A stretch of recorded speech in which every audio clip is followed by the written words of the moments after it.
손흥민 선수 아버지인 손흥정 손축구 아카데미 감독과 코치 2명이 아동학대 혐의로 고소를 당하며 논란이 커지고 있습니다. 또 농구 선수 허웅 씨가 전 여자친구를 고소하며 사생활 문제가 커지고 있는데요. 스포츠 스타들의 사건 사고 최동호 스포츠 평론가와 함께 얘기 나눠보겠습니다. 어서 오세요. 예, 안녕하세요. 네, 손흥민 선수 아버지 손흥정 감독과 그리고 코치진들이 아동학대 혐의로 피소가 됐습니다. 예. 먼저 이게 어떤 사건인지 개요를 좀 설명을 해주시죠. 간단하게 말씀을 드리면은 이 손흥민 선수의 부친이죠. 이 손흥정 감독이 손축구 아카데미를 운영을 하고 있습니다. 네. 이 아카데미가 유소년 선수들을 데리고 지난 3월에 일본 오키나와로 전지훈련을 갔거든요.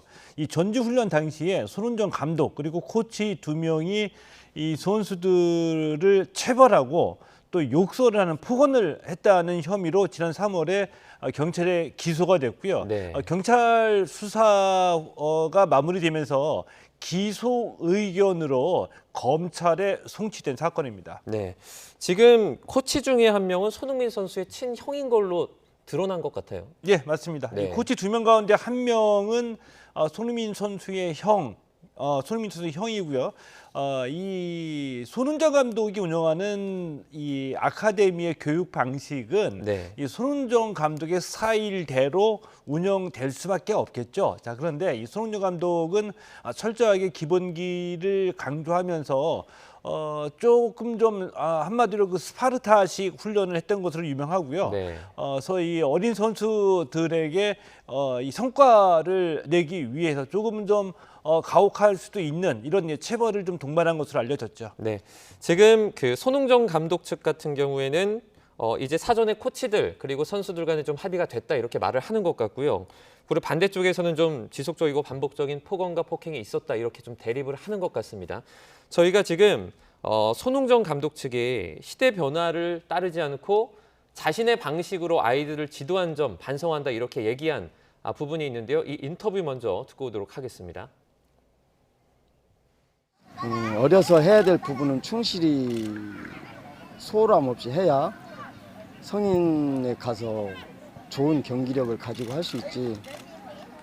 어렸을 때 그 충족해야 될 부분들을 충실하게 아이들한테 가지고 갈 수 있는 상황을 못 만들어주면 성인 됐을 때 좋은 경쟁력, 좋은 경기력을 가지고 갈 수 없기 때문에 그 부분에 대해서 상당히 강조하고 또 그 반복하고 있습니다. 네, 앞서 이제 의견 충돌이 있는 부분에서 손흥정 감독이 일부분은 좀 인정을 한 것 같아요. 이제 시대 변화라는 표현을 썼죠. 네. 그러니까 일단 두 가지를 말씀드리고 싶은데 첫 번째는 뭐냐면은 스포츠에서도 경쟁이 워낙 치열하다 보니까 우리가 네. 흔히 얘기를 하죠. 이 과거의 박지성의 발, 또 발레리나 강수지의 발. 남들과 똑같은 훈련과 노력을 기울여선 성공할 수 없다라는 겁니다. 네. 그러니까 남들보다 훨씬 더 많은 시간을 각고의 노력을 기울여서 훈련을 해야지 된다는 얘기인데 네. 바로 이제 이런 신념을 갖고 있는 대표적인 분이 손흥정 감독이라고 할 수가 있는 거죠. 강훈련 그리고 지속적인 훈련, 남들보다 많은 훈련을 요구를 하는 건데 이 선수들에 따라서는 아주 그 소수의 그 동기가 강한 선수를 제외하면 유소년 때 훈련이 힘들면 못하겠다고 얘기할 수도 있겠죠. 중도에 네. 포기하고 이럴 때 이제 이 지도자들이 이번에도 이 손흥정 감독이 이제 체벌과 이제 욕설이 나와서 문제가 되는 건데 일종의 어떤 그 문화 지체 현상이라고 저는 보는데요. 이 얘기가 무슨 얘기냐면은 과거 세대에는 맞으면서 운동을 했고 네. 또 이 체벌이 교육의 일환일 수 있다라고 생각을 하는 겁니다. 그리고 손흥정 감독도 애정이 전제되지 않는 체벌은 없었다라고 강조를 했거든요. 이 얘기는 네. 무슨 얘기냐면은 일단 이 적정한 체벌은 교육의 일환이고 또 선수들을 자극하고 좀 더 훈련에 집중하기 위해서 체벌을 했다라고 교육으로 생각한다는 거고요. 네. 지금 세대의 이 어린 선수들과 젊은 선수들은 이 체벌의 어떤 교육적인 효과들을 이제 거부하고 인권 침해적인 요소들로 받아들이고 있기 때문에 똑같은 체벌인데도 한쪽에서는 선수와 젊은 세대에서는 체벌은 있어서는 안 되라고 주장을 하는 거고요. 이 구세대에서는 체벌은 교육의 일환이다라고 주장을 하는 거죠. 그 손흥정 감독의 과거 어떤 발언도 재조명이 되기도 했습니다. 그러니까 손흥민 선수를 가르칠 때 뭐 좀 때렸다. 그리고 손흥민 선수는 많이 맞았다. 이런 내용이 좀 다시 재조명되기도 했어요. 정말 이게 표현을 제가 좀 조심을 해야 되겠지만 네네. 송정 감독이 자신의 아들 이 손흥민 선수에게도 많이 좀 때렸던 것 같아요. 그래서 네. 실제로 손흥민 선수도 많이 맞으면서 운동을 했고 자라났다라고 얘기했고요. 심지어 어느 정도냐면은 이 아버지인데도 송정 감독이 손흥민 선수를 혹독하게 훈련시키는 것을 보면서 네. 옆에서 이 학대하는 거라고 경찰에 신고까지 했다는 정도이니까 제3자가 신고를 한 거죠? 예, 네. 어느 정도인지 우리가 짐작이 가능한 거죠.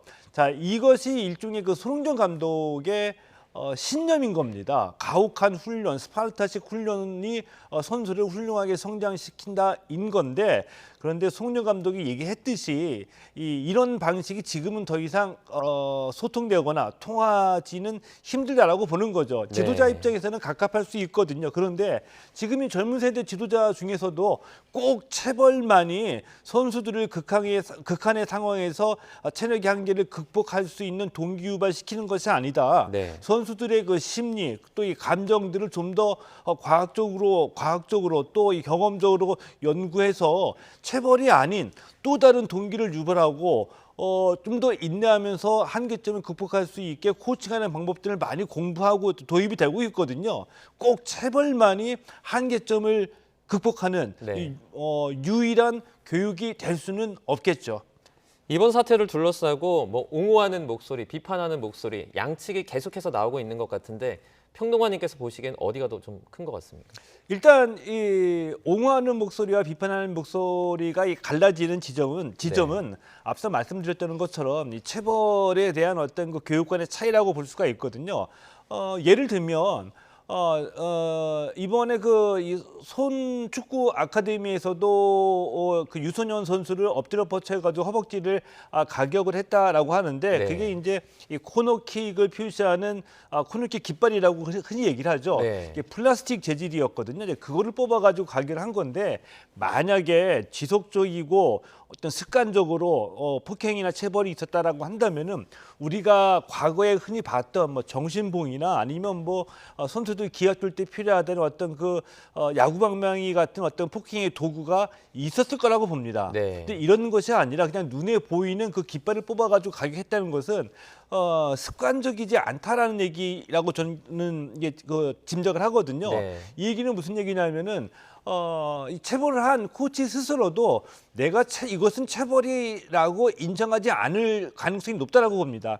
이거는 뭐 이 정도는 체벌이 아니고 이 정신교육을 위한 자극일 정도라고 주장할 수도 있고요. 근데 반대편 이 체벌을 당한 선수 입장에서는 체벌이라고 주장할 수가 있는 거죠. 이것이 바로 이제 인식의 차이인데 이런 인식의 차이 때문에 과거에 비해서는 인권 환경이 많이 개선되었고 개선되어가는 와중에 있지만 아직까지도 스포츠계 현장에서 이 체벌이 사라지지 않는 근본적인 몇 가지 이해 중에 하나가 바로 이러한 인식의 차이가 중요하게 작용한다라고 봅니다.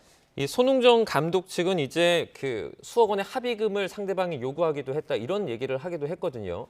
이런 합의금을 둘러싼 또 문제가 나중에 여론이나 좀 미칠 영향도 있습니까? 일단 이 고소한 측에서 합의금을 요구했다라는 주장만 듣게 되면은 네. 일단 이 심리적인 또 정서적인 거부감이 들 수는 있겠죠. 네. 자, 그런데 이 고소한 측의 주장을 들어보면 합의를 위해서 이 손흥정 감독 측에서 요구를 해가지고 얘기를 나눴는데 전제 조건을 걸었다. 전제 네. 조건은 언론 보도를 위한 제보를 하지 말아달라. 조용히 끝내자. 그리고 축구협회의 이 선수 등록이 취소되지 않도록 해달라. 네. 라는 얘기이고요. 뭐 이런 그 전제 조건을 걸면서 그러면은 합의금을 얼마를 주겠다라고 얘기를 꺼내서 이 고소인 측에서는 감정이 상했다라는 얘기죠. 이제 감정이 상해서 좀 과격하게 표현을 하다 보니까 합의금 얼마라는 얘기가 나갔다는 얘기고요. 지금이 이제 다 이 언론 보도가 되면서 양측이 격하게 대립하고 있는 상황이기 때문에 이제 합의금을 전제로 한 어떤 양측 간의 합의는 물 건너 간 상태라고 봐야 되겠죠. 네. 그러면 뭐 이런 사건을 포함해서 스포츠계에서 실제로 이런 체벌이나 이런 사건들도 상당히 심각한 수준이 맞습니까? 지금도 잇따라서 인권 침해 사건, 그러니까 대표적으로 이 폭언과 그리고 폭행, 그리고 체벌 사건들이 스포츠 인권 관련 단체에 신고가 접수가 되고 있는 건 사실이죠. 그런데 네. 한 가지 이제 먼저 이제 전제로 말씀드리고 싶은 게 대표적으로 우리가 기억하는 사건이 그 최숙현 선수 사건이 있었죠. 네. 억울하게 극단적인 선택을 하고 나의 억울한 죽음을 좀 밝혀달라라는 가슴 아픈 그 유언을 남긴 사건이죠. 그 이후에 또 그 전에도 일어났던 사건들 때문에 체육계 외부에서 이 스포츠계의 인권을 개선하기 위한 많은 노력과 제도들이 이루어졌고요. 그 결과 이 한국 스포츠의 인권 환경이 개선되어지고 있는 것은 틀림없는 사실입니다. 그러나 아직까지도 이제 근절되지 않고 있거든요. 이런 근절되지 않는 대표적인 이유가 앞서 말씀드렸던 체벌 또 폭행에 관한 이런 인식의 차이, 이거는 뭐 이 후배와 선후배간의 정의고 교육일 수 있다는 인식의 차이가 있고요. 또 하나는 이 갑과 을의 어떤 그 대표적인 이 갑과 을의 관계에서 일방적으로 이 지도자에게 끌려갈 수밖에 없는 선수 생명, 이것들이 이제 문제가 돼서 아직까지 좀 근절되지 않고 있는 것도 사실이죠. 네. 지금 손흥정 감독 같은 경우에는 과거 발언이 최근에 또 재조명되면서 좀 긍정적으로 이슈가 떠오르기도 했었습니다. 그 박세리 아버지와 좀 이렇게 비교가 되면서 뭐 참부모다 이렇게 부각되기도 했었는데요. 좀 어떻게 결과가 나올지 저희가 지켜보도록 하겠습니다. 다음 소식은요. 김연아의 뒤를 잇는다는 이혜인 피겨 선수 관련된 소식입니다. 지금 전지훈련 기간에 술을 마셨고요. 미성년자 후배를 성추행했다는 그런 혐의를 받으면서 3년의 자격정지를 받았는데요. 이게 상당히 중징계죠? 중징계이죠. 이 중징계이고 이혜인 선수 입장에서는 선수 생명에 치명적인 영향을 미칠 수도 있습니다. 왜냐하면 네. 이제 3년 자격정지 징계인데 2년 뒤 2026년에 밀라노에서 이제 동계올림픽이 열리거든요. 네. 그러니까 지금 이 자격정지 그대로라고 한다면은 2년 뒤에 동계올림픽에 출전할 수가 없고요. 그리고 피겨 특히 뭐 남자도 아니고 여자 이 피겨 선수 같은 경우에는 대개 20대 초까지가 절정기를 누리고 선수 생활을 마감하게 되죠. 이렇게 네. 되면은 지금 이혜인 선수 19살인데 선수 생명이 끊길 수도 있는 그런 위기를 맞은 거라고 볼 수도 있습니다. 네, 실제로 김연아 선수를 잇는다 이런 얘기를 받으면서 그 기량을 좀 증명하기도 하지 않았습니까? 김연아 선수 이후에 이제 포스트 김연아의 그 주역으로 떠오른 선수가 그래도 여러 명이 있습니다. 네. 그 중에서 이혜인 선수는 선두 그룹에 있었던 선두 주자라고 할 수가 있겠고요. 네. 김연아 이후에 최초로 이 4대륙 선수권대회에서 금메달을 따냈고 또 세계 선수권대회에서 은메달을 따내면서 지금 이 한국 여자 피겨의 그 에이스라고 평가할 수 있는 그런 선수이죠. 지금 이혜인 선수 같은 경우에는 그 3년 자격정지 징계를 받은 지 엿새 만에 YTN과 인터뷰를 했는데요. 먼저 관련 내용부터 듣고 와서 얘기 이어가겠습니다. 전지훈련 중에 술을 마신 것은 명백한 저의 잘못이었고요. 고등학생 때 사귀었던 사람이었기 때문에 이제 성인과 미성년자라는 지금 현재 상황을 현재 상태를 제가 잘 인지하지 못하고 미처 생각하지 못했던 점에 대해서 정말 뼈저리게 반성을 하고 있고요. 성적 가해 행위나 성추행은 전혀 없었고 사실이 아니라고 말씀드리고 싶어요. 네, 이혜인 선수 먼저 전지훈련 중에 술을 먹은 건 인정하고 반성을 한다고 말을 하는 것 같고 이 나머지 성추행은 계속해서 그런 일은 없었다라고 말을 하는 것 같아요. 이건 무슨 일입니까?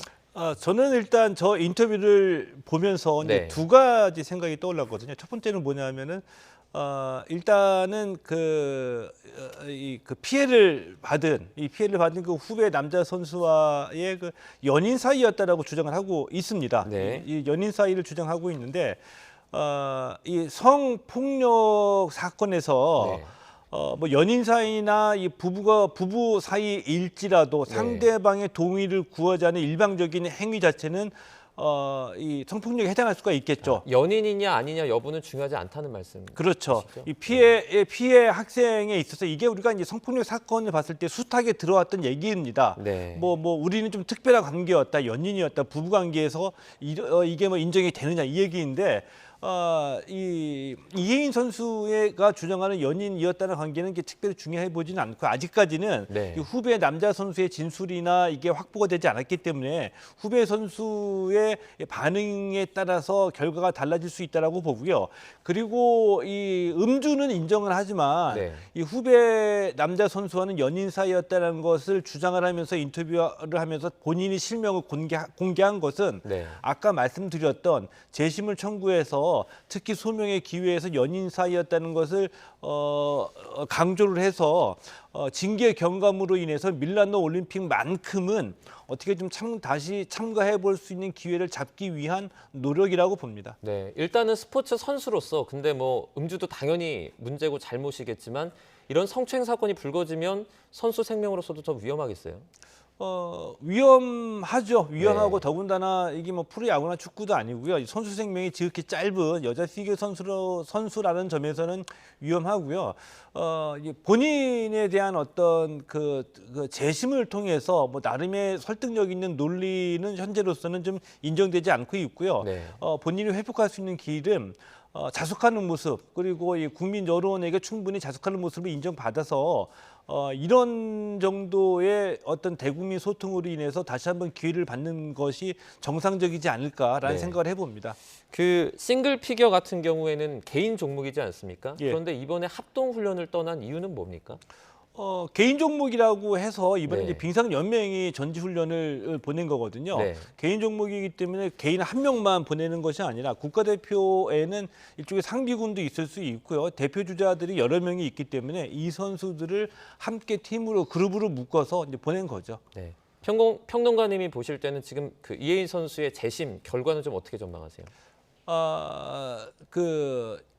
아마도 이 대한체육회에 재심을 청구했거든요. 이제 스포츠 공정위원회의 그 위원들에도 이제 법조 전문가들이 있기 때문에 네. 이 성폭력 사건에 대한 그 특성을 잘 알고 있을 거라고 봅니다. 네. 때문에 뭐 연인 관계였다라는 그 특별한 어필이 어느 정도 받아들여질지는 좀 의문인 게 확실하죠. 네. 자, 재심의 관건은 이제 3년 자격 정지가 뭐 바뀌느냐 마느냐 이 부분인 것 같습니다. 저희가 뭐 이혜인 씨 재심 날짜는 아직 정해지지 않은 것 같은데 저희가 조금 더 지켜보도록 하겠습니다. 네, 이번에는 농구 대통령입니다. 허재 전 감독의 아들로 새로운 역사를 써 내려가고 있는 KCC 이지스의 허웅 선수 관련된 소식인데요. 이 허웅 씨가 전 여자친구를 협박과 공갈미수 등의 혐의로 경찰에 고소했습니다. 이건 어떤 내용입니까? 허웅 선수가 고소를 한 겁니다. 네, 고소를 한 거죠. 예, 네. 고소를 당한 것이 아니고요. 네.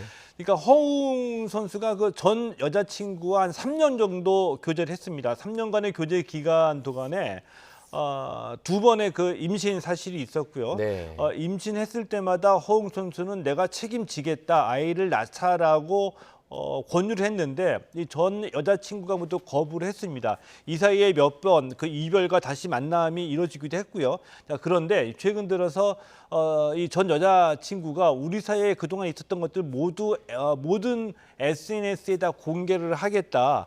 또 이 합의금을 주지 않으면은 공개하겠다 등등의 협박이 있었고요. 네. 공갈 미수 혐의로 고소를 당했습니다. 더군다나 이 허웅 선수가 이 전 여자친구가 그 마약을 투약하는 사실을 알고 네. 마약류 관리에 관한 법률 위반 등의 혐의까지 추가해서 상당히 좀 주목을 받고 있죠. 지금 뭐 허웅 씨가 일단 뭐 전 여자친구 관련해서 마약을 투약했다라는 건 이제 또 주장을 하고 있는 사실이고 아직까지는 좀 밝혀져야 될 부분이 있는 것 같습니다. 지금 허웅 씨 주장에 따르면요. 2021년 말에 최종 이별을 했다고 하는데 시간이 조금 지나지 않았습니까? 예. 시간이 지났는데도 이렇게 다시 사건이 불거진 이유가 뭘까요? 이 고소를 했기 때문에 이제 이 사건이 불거진 건데 네. 고소의 이유 중에 하나가 전 여자친구의 끊임없는 어떤 그 요구이겠죠. 요구라는 것은 합의금을 요구했거든요. 네, 헤어진 이후에도 계속 그걸 요구한 거죠. 예, 그래서 이 허웅 선수가 전 여자친구를 고소한 혐의가 공갈 미수에다가 스토킹 혐의까지 추가가 됐고요. 이런 사실 때문에 혼자서 이제 고민하다가 결국에는 사건이 공개되는 것을 감수하고 고소를 하게 된 것이죠. 네. 지금 허웅 선수뿐만 아닙니다. 스포츠 스타들의 어떤 뭐 이성관계 관련해서 다양한 이슈들이 좀 불거지고 있는 부분들이 있는데 이건 좀 이유가 있을까요? 일단 전 두 가지를 말씀드리고 싶거든요. 첫 번째는 스포츠 선수일지라도 네. 남녀를 구별하지 않고 인간이다 보니까 우리가 살아가면서 겪게 되는 똑같은 일들이 이 스포츠 세계에서도 뭐 연애라든지 이 결혼이라든지 똑같이 벌어질 수 있다는 거 하나 말씀이고요. 그리고 네. 하나는 이렇게 이슈가 되는 사건들이 앞으로 더 커질 것이다, 많아질 것이다라고 예상합니다. 왜냐하면 네. 우리보다 이 시장 사이즈가 크고 이 선수들이 벌어들이는 액수가 훨씬 더 큰 미국에서도 종목 불문하고 부와 명예를 가진 선수들 같은 경우에 일종의 이런 이 스캔들이 많이 있습니다. 또 이런 목적으로 스포츠 스타들에게 접근하는 여성들이 사실 있는 것도 사실이고요. 때문에 우리나라에서도 그 스포츠 선수의 지위와 명예가 예전보다는 훨씬 더 좋아진 것을 감안해 보면 앞으로 이와 유사한 사건들은 좀 더 많아지지 않을까 충분히 예상해 볼 수 있죠. 네, 알겠습니다. 이 스포츠 스타와 그 가족들을 둘러싼 여러 가지 이슈들 저희가 살펴봤습니다. 최동호 스포츠 평론가와 함께했습니다. 고맙습니다. 예, 고맙습니다.